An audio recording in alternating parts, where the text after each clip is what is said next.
ईद करीब थी। बानू अपने नन्हे प्यारे बछड़े के साथ हर लम्हा खुशियों से सजा रही थी।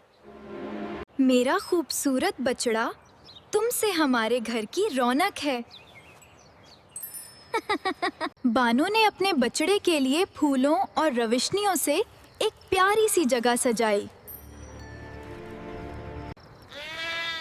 वाह आपी, ये तो बिल्कुल ईद गार्डन लग रहा है। शाम ढलते ही पूरा घर फेरी लाइट्स और लालटेनों से जगमगा उठा।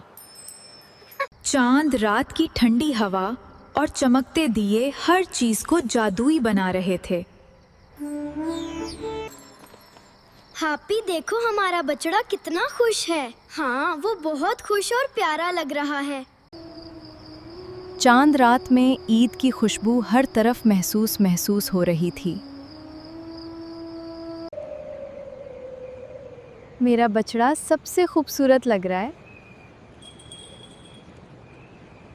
ईद की सुबह सुकून, दुआओं और मुस्कुराहटों के साथ रोशन हुई।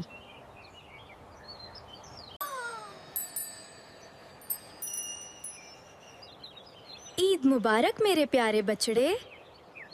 छोटे बछड़े की एक ही ख्वाहिश थी, सब बच्चे और जानवर ईद पर खुश रहें। ये सबका बेस्ट फ्रेंड बन गया है।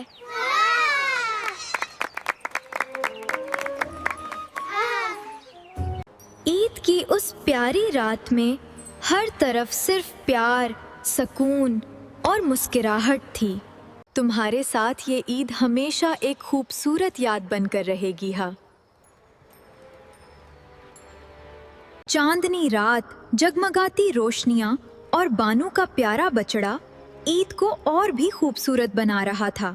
मेरी सबसे खूबसूरत ईद तुम्हारे साथ गुजरी। हर लम्हा और भी खास हो गई है।